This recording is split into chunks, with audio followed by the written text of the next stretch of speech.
Bienvenue en Suisse. Dans cette série documentaire, nous partirons à la découverte des plus belles merveilles naturelles et culturelles de la Suisse.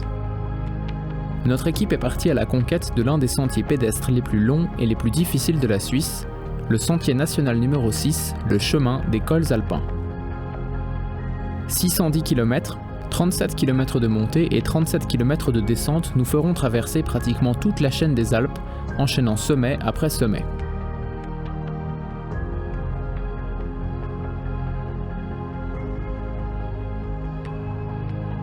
Accompagné de son caméraman, Jane Falke sera votre guide durant ce périple.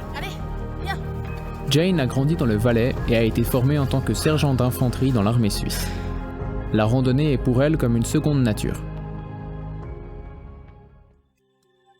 Dans l'épisode précédent, nous étions arrivés à la Kapana Corno-Gris, située dans le Val Corno, à 2338 mètres d'altitude.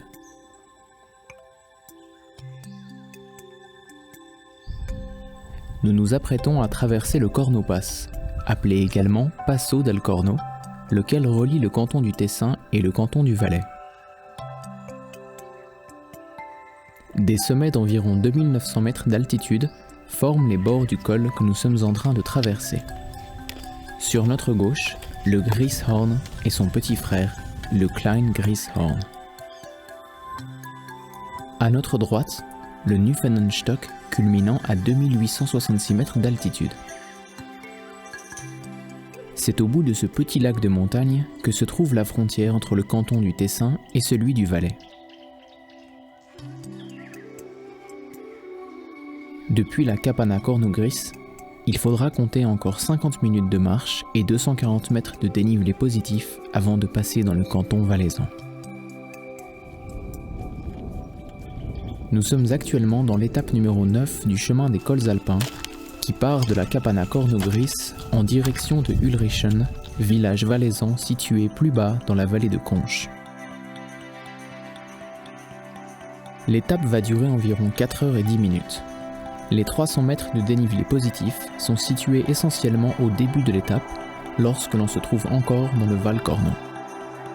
Les 1300 mètres de descente, quant à eux, se trouvent principalement dans la deuxième partie de l'étape, qui est la descente du lac de Grisé à Ulrichen. Nous passerons de presque 2400 mètres d'altitude pour redescendre à environ 1300 mètres d'altitude. La particularité de ce lieu est sa capacité à vous surprendre d'instant en instant. En effet, plus vous vous rapprochez de la frontière valaisanne, et plus la nature révèle sa grandeur. La région est très fréquentée et appréciée pour sa beauté et la richesse des sentiers pédestres s'y trouvant.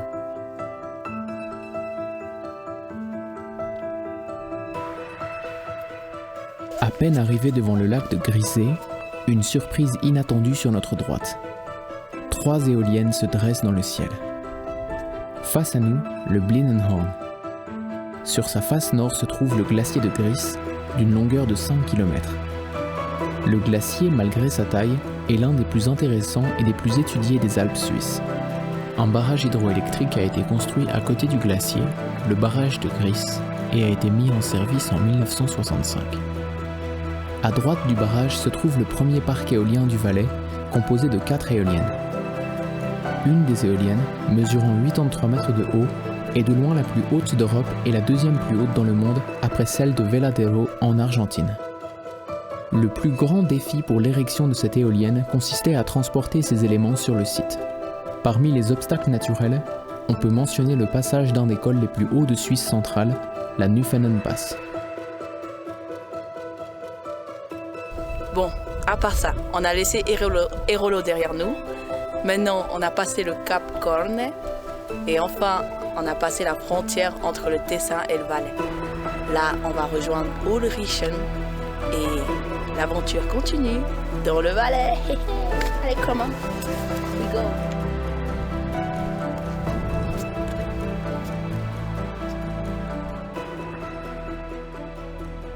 Pendant la Seconde Guerre mondiale, en raison de sa proximité avec la frontière italo-suisse, l'armée suisse a construit une série de postes de guet et de renardières pour renforcer cette zone frontalière relativement peu définie.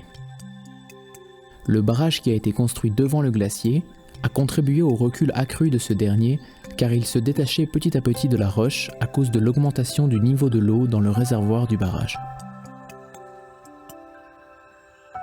Au fil des ans, de nombreuses recherches scientifiques ont été menées sur le glacier grâce à son accessibilité et à sa capacité unique à présenter un large éventail de caractéristiques glaciologiques sur une si petite surface étudiable.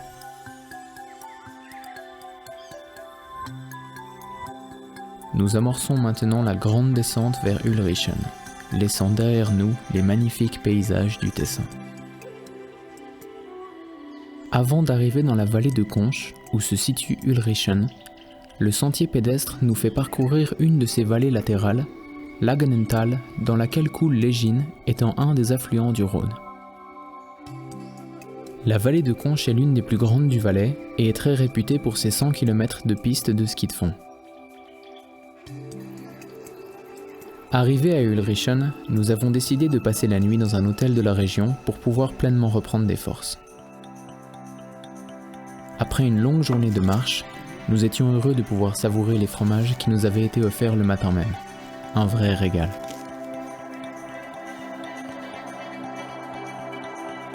Le village valaisan bucolique encore largement intact d'Ulrichen et ses maisons grillées par le soleil, son agriculture soignée et ses prairies fleuries se trouvent à la croisée des chemins du Goms en direction du col du Nuffenenpass et du Val Pedretto tessinois. Les 2 prochaines étapes nous feront parcourir quasiment toute la vallée de Conches, direction Bin.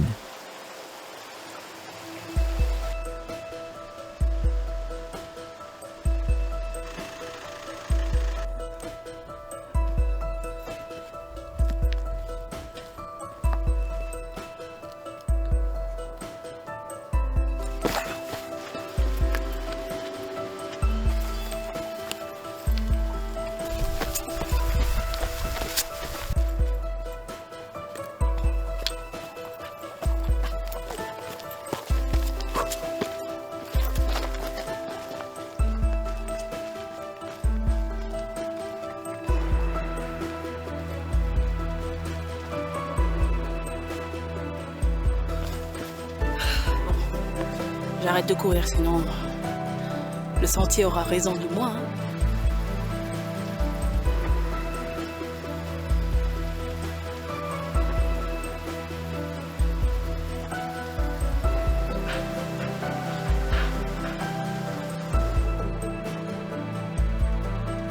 À la fin de la 11e étape, nous entrons dans la vallée de Bin qui fait elle aussi partie de la vallée de Conches. Elle est également connue par son parc paysager, le parc paysager de la vallée de Bin. La vallée de Bin regorge de minéraux et porte bien son surnom de « vallée des trésors cachés ». 9 minéraux ne peuvent être trouvés que dans la vallée de Bin. Pour trouver des minéraux, il y a des excursions guidées dans les montagnes. Dans ce village, il y a encore des chercheurs de cristaux professionnels qui peuvent vivre de leur métier. La région présente aussi une grande richesse de la flore et de la faune. Les villages et les hameaux, aux maisons brunies par le soleil, sont si bien conservés qu'ils sont reconnus comme sites d'importance nationale et régionale. Ils sont situés dans un paysage rural intact qui est aujourd'hui encore entretenu avec beaucoup de soin et d'attention.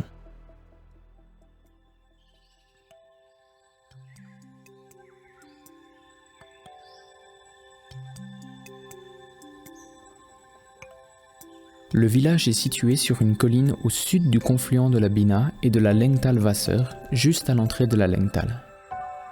C'est le seul village habité en permanence dans le Lengtal. Les maisons y sont regroupées autour de la chapelle et entourées de bâtiments utiles. Après l'extension de la route en 1863-64 et l'ouverture de l'hôtel Offenhorn en 1883, les premiers touristes et minéralogistes sont arrivés dans la vallée. La vente de minéraux a été une source lucrative de revenus supplémentaires jusqu'à la Première Guerre mondiale, après quoi le site de Lengenbar est tombé en ruine jusqu'à sa restauration en 1958. l'exploitation moderne du minerai de fer a cependant été abandonnée dès le XVIIIe siècle. En 1938, une route praticable en hiver a été ouverte et en 1965, un tunnel routier a été construit dans le Twingie. En 1964, la vallée a été déclarée réserve naturelle et patrimoniale.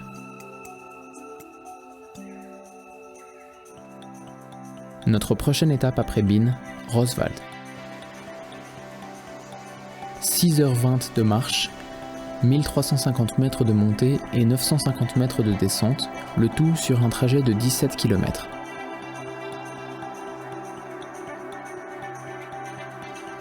Depuis le lac de réserve au départ de Bean, une ascension raide de 400 mètres de dénivelé, des chemins de forêt, un terrain agréable.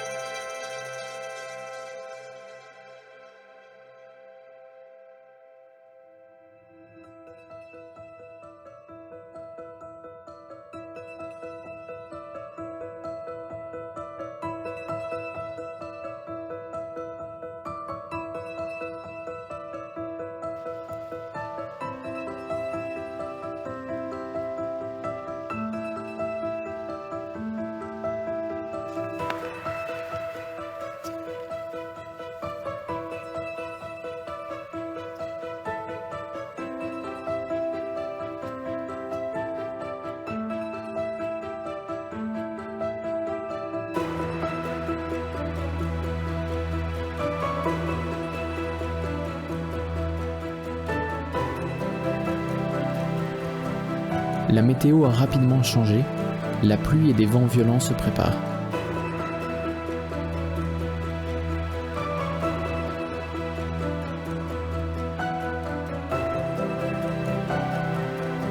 Environ 1 heure plus tard, après que l'averse soit passée, le ciel se dégage peu à peu dans la vallée du Saltfish. Le col du Saltfish, situé à 2556 mètres au-dessus du niveau de la mer, relie Brigg dans le Haut-Valais avec la vallée de Bean ainsi que l'Italie via le col de l'Albrun. Pour remonter la vallée du Saltfish, vous emprunterez une route de gravier peu abrupte en longeant constamment le ruisseau de Saltfish. D'abord très bas dans la vallée, il se rapprochera de plus en plus. Au Sickertjeller, il serpente entre les pâturages verdoyants et les mélèzes. Un endroit superbe pour faire une pause. Sur la droite du col, les sommets Grosse et Kleine Huet, Füllhorn et Follohorn, sur lesquels les nuages en suspension étaient comme collés au versant des sommets.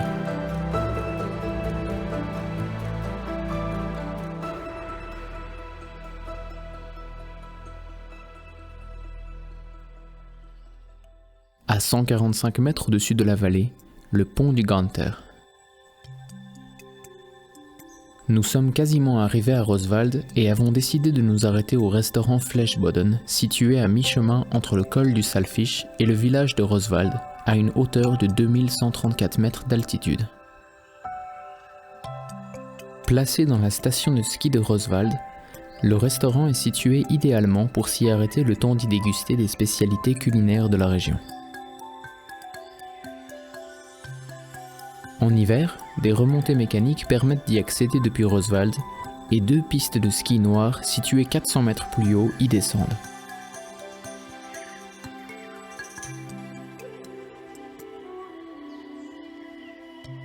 Sur notre gauche, la Punta Terra Rossa, en allemand Wassenhorn. Il s'agit d'une montagne du massif des Alpes lépontines qui s'élève à 3246 mètres d'altitude, elle aussi à cheval entre la Suisse et l'Italie.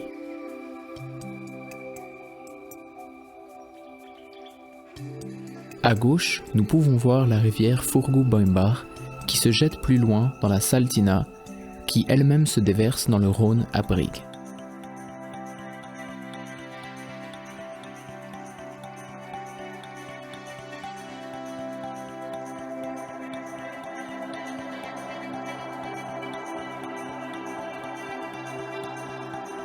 À droite, la vallée de la Nessel. Sur les côtés gauche et droit de la vallée de la Nessel se trouvent plusieurs petits hameaux pré-plats qui avaient autrefois une grande importance agricole. Les agriculteurs, pour la plupart des membres de la famille des propriétaires respectifs, ont exploité ces préalpes en tant que nomades avec leurs propres animaux du printemps à la fin de l'automne. À l'avant-gauche de Nesseltal, ce sont les Geiga, les Risega et les Hasselboden. À partir du hameau Grund, sur le côté droit de la vallée, se trouvent les Aspchi, les Unere Nesseltal et les Obere Nesseltal.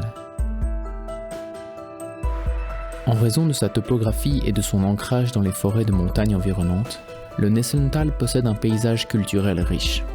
Il est d'une importance particulière non seulement du point de vue de la protection de la nature et du paysage, mais aussi en tant que zone de randonnée et de loisirs pour toute la région. La magnifique vallée du Rhône.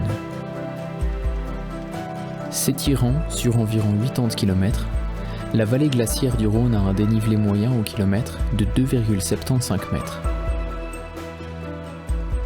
Le point le plus bas est à Martigny, à 471 mètres, et le plus haut à Brigue, à 691 mètres. La vallée du Rhône est intensément cultivée, surtout par le fait des hautes températures qui permettent de cultiver des abricots, et aussi l'ensoleillement qui permet d'avoir de nombreuses vignes sur les coteaux. Il y a aussi de nombreuses industries chimiques, comme à Viège. Il s'agit aussi de la région la plus sèche du pays. Elle reçoit 2 fois moins de précipitations pluvieuses que le plateau suisse.